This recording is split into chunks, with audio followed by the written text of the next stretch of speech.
السلام علیکم دوستو، اسٹوڈیو ون کی ایک اور دلچسپ علمی اور معلوماتی ویڈیو میں آپ سب کو خوش آمدید۔ ہمارے ہاں کچھ پڑھی لکھی اور مشہور خواتین کا یہ خیال ہے کہ عورتوں کو آگے بڑھنے کے مواقع میسر نہیں۔ مرد عورتوں کی راہ کی سب سے بڑی رکاوٹ ہیں۔ مرد عورتوں کو گھر پر بٹھا کر رکھتے ہیں اور اس کے نتیجے میں ان کی صلاحیتیں ختم کر دیتے ہیں۔ آج کی دنیا میں جہاں ٹیکنالوجی اس قدر عام ہے اور ایک آزادانہ سوچ ہر کسی کے پاس ہے، یہ بات ممکن ہی نہیں۔ عورتیں اپنی مرضی سے گھر بیٹھ کر گھریلو کام کاج کرنے کو پسند کرتی ہیں اور یہ بات اب ایک حقیقت بن چکی ہے۔ جو عورت گھر سے نکل کر دنیا میں کچھ کرنا چاہتی ہے تو ایسی عورت کو نہیں روکا جا سکتا، اور اس کی سب سے بڑی مثال چنگ شی ہے۔ چنگ شی دنیا کی سب سے مشہور بحری قزاق تھی اور اس نے لوٹ مار اور طاقت حاصل کرنے میں تمام دنیا کے مردوں کو پیچھے چھوڑ دیا۔ پائرٹ یا بحری قزاق بننا کبھی بھی چنگ شی کا خواب نہ تھا۔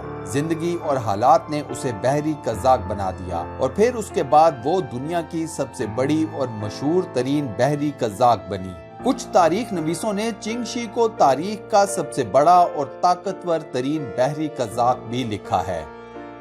آج کی اس ویڈیو میں ہم اسی مشہور بحری قزاق چنگ شی کے بارے میں بات کریں گے۔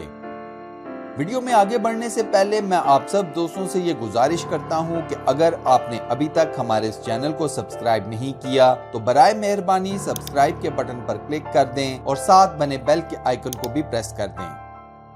چنگ شی کا اصل نام شی ینگ تھا۔ وہ 1775 میں چین کے صوبے گونگ ڈونگ میں پیدا ہوئی۔ ماں باپ غریب تھے اور کفالت کا کوئی وسیلہ نہیں تھا، چنانچہ چھوٹی عمر سے ہی چنگ شی جسم فروشی کے گندے اور مکروہ کاروبار سے منسلک ہو گئی۔ وہ ایک فلوٹنگ بروتھل یا تیرتے ہوئے کہبہ خانے میں طوائف تھی۔ یہ کہبہ خانے اس دور میں کشتیوں پر بنے ہوتے تھے جو ایک مقام سے دوسرے مقام تک تیرتے رہتے۔ چنگ شی کی ساری عمر شاید ایسے ہی کسی کہبہ خانے میں گزر جاتی، لیکن پھر اس کی زندگی میں چینگ اول کی آمد ہوئی۔ چینگ اول اس وقت بحری قزاقوں میں ایک بہت بڑا نام تھا۔ چینگ اول نے چنگ شی کے کعبہ خانے پر لوٹ مار کی نیت سے حملہ کیا اور جاتے جاتے چنگ شی کو اپنے ساتھ لے گیا۔ چینگ اول چنگ شی کی خوبصورتی اور ذہانت سے بے حد متاثر ہوا اور بالآخر اس نے چینگ شی سے شادی کر لی۔ ان دونوں نے پھر چونگ پاؤ کو اپنا منہ بولا بیٹا بنا لیا۔ تمام بحری قزاقوں کے اس بیڑے میں یہ بات بھی بتا دی گئی کہ چینگ اول کے بعد چونگ پاؤ سردار بنے گا۔ چینگ اول نے دیگر بحری قزاقوں سے معاہدے کر کے انہیں بھی اپنے بحری بیڑے کا حصہ بنا لیا اور 1804 میں یہ بحری بیڑا ایک ناقابل شکست بحری قوت بن گیا۔ سمندروں پر ان کی اپنی ایک سلطنت آباد تھی۔ اس بحری بیڑے کو ریڈ فلیگ فلیٹ یا سرخ جھنڈوں والا بحری بیڑا کہا جاتا تھا۔ نومبر 1807 میں صرف 39 سال کی عمر میں چینگ اول ویتنام میں وفات پا گیا۔ چینگ اول کے مرنے کے بعد چنگ شی نے اپنے سابقہ شوہر کی کرسی حاصل کرنے کے لیے جدوجہد شروع کر دی۔ اس نے سب سے پہلے اپنی خوبصورتی اور جسم کا استعمال کرتے ہوئے چونگ پاؤ کو شیشے میں اتارا۔ اس ناجائز تعلق نے چنگ شی کو چونگ پاؤ کی مدد، تعاون اور وفاداری سب کچھ دے دیا۔ اس کے بعد چنگ شی نے اپنے سابقہ شوہر کے قریبی رشتہ داروں کو بھی رام کر دیا۔ ادھر تمام بحری بیڑا اس انتظار میں تھا کہ کب چونگ پاؤ سامنے آ کر اپنے سردار ہونے کا اعلان کرے گا۔ جب چونگ پاؤ نے بحری قزاقوں کے سامنے آ کر اعلان کیا کہ دنیا کے اس سب سے طاقتور ترین بحری بیڑے کی اگلی سردار چنگ شی ہوگی تو سب پر حیرت کا ایک پہاڑ ٹوٹ پڑا۔ ایک عورت بحری قزاقوں کی سردار کے طور پر کسی کو منظور نہ تھی، لیکن جب چونگ پاؤ اور چینگ اول کے قریبی رشتہ داروں نے چنگ شی کی حمایت کا اعلان کر دیا تو سب خاموش ہو گئے۔ چنگ شی ایک ہوشیار اور چلاک عورت تھی۔ اسے معلوم تھا کہ بحری قزاقوں کی یہ خاموشی غداری میں بھی بدل سکتی ہے، چنانچہ اس نے فوراً سے اعلان کر دیا کہ چونگ پاؤ اس بحری بیڑے کے کپتان ہوں گے۔ اس اعلان سے چنگ شی کو تمام کے تمام بحری قزاقوں کی وفاداری حاصل ہو گئی۔ اس کے بعد ایک بار پھر یہ بحری بیڑا اپنی لوٹ مار کی کارروائیوں میں سرگرم ہو گیا۔ تاریخ نویسوں کے بقول اس بحری بیڑے میں 300 کے قریب بحری جہاز تھے اور 20,000 کے قریب بحری قزاق۔ یہ ایک سمندری فوج تھی جس کی قیادت اب چنگ شئی کر رہی تھی۔ ان زمانوں میں پرتگال اور برطانیہ کو دو بڑی بحری قوتیں سمجھا جاتا تھا، لیکن یہ دونوں ممالک بھی چنگ شئی کے بحری بیڑے کے سامنے آ کر گھٹنے ٹیک دیتے تھے۔ ہر بحری جہاز یہ کوشش کرتا کہ ان سمندری راستوں سے نہ گزرے کہ جہاں چنگ شئی کی حکومت تھی۔ چین کے جنوب میں سمندر کی ایک وسیع پٹی پر چنگ شئی کا راج تھا۔ اس تمام علاقے کے ساحلوں پر موجود دیہاتوں میں چنگ شئی آ کر لوٹ مار کرتی۔ اس کے علاوہ مختلف دیہاتوں سے ٹیکس بھی وصول کیا جاتا۔ اس کے علاوہ چینی اور دیگر حکومتی اور کاروباری جہازوں کی لوٹ مار الگ سے کی جاتی۔ چنگ شئی کی ملکیت میں ایک بہت بڑا خزانہ تھا جس کی مالیت کا اندازہ آج دن تک کوئی نہیں لگا سکا۔ کہا جاتا ہے کہ چنگ شئی کی کامیابی کے پیچھے اس کے وہ اصول تھے جنہیں اس نے اقتدار سنبھالتے ساتھ ہی اپنے بحری بیڑے پر نافذ کر دیا تھا۔ مثال کے طور پر قیدیوں سے نرم معاملہ رکھا جاتا۔ عام طور پر چنگ شئی لوٹ مار کرنے کے بعد ہاتھ آنے والے قیدیوں کو آزاد کر دیتی۔ تمام بحری قزاقوں کو یہ بات سختی سے منع تھی کہ وہ کسی قیدی کے ساتھ برا سلوک کریں۔ اس کے علاوہ قیدی عورتوں کے ساتھ معاملات دو نوعیت کے کیے جاتے۔ اگر تو کوئی قیدی عورت شکل و صورت کی کوئی خاص نہ ہوتی تو اسے فوراً سے آزاد کر دیا جاتا۔ اگر کوئی خوبصورت عورت کسی بحری قزاق کو پسند آ جاتی تو پھر اسے اس عورت کو اپنے ساتھ رکھنے کے لیے اس عورت سے شادی کرنا پڑتی۔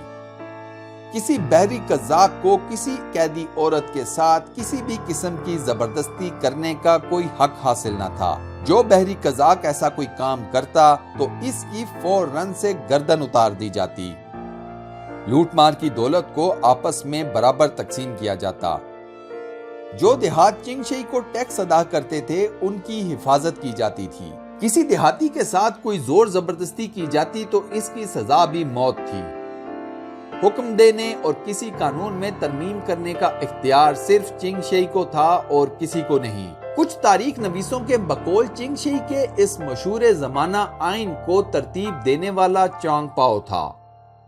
چنگ شئی اپنے دشمنوں اور غداروں کو ہمیشہ عبرت کا نشان بناتی۔ کبھی وہ کسی کو شدید تشدد کا نشانہ بنانے کے بعد پیروں میں توپ کے گولے باندھ کر سمندر میں پھینکوا دیتی۔ کبھی دشمنوں اور غداروں کے کان، ناک اور دیگر اعضاء کاٹ دیے جاتے۔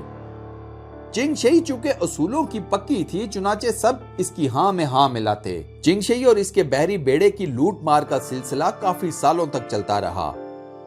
چین کا حاکم کوئنگ خاندان چنگ شئی سے بے حد تنگ تھا لیکن اس کے خلاف کچھ کر نہ سکتا تھا۔ انہوں نے چنگ شئی کے خلاف ایک بہت بڑے بحری بیڑے کو سمندر میں اتارا جسے شکست فاش ہوئی۔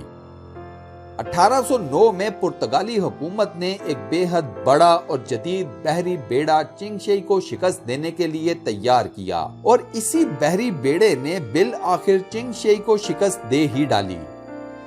پرتگالی بحری فوج نے پہلے بیٹل آف ٹائیگرز ماؤتھ میں چنگ شئی کو شکست دی اور پھر بیٹل آف چیک لیپکوپ میں چنگ شئی اور اس کے بحری بیڑے کو چاروں طرف سے گھیر لیا۔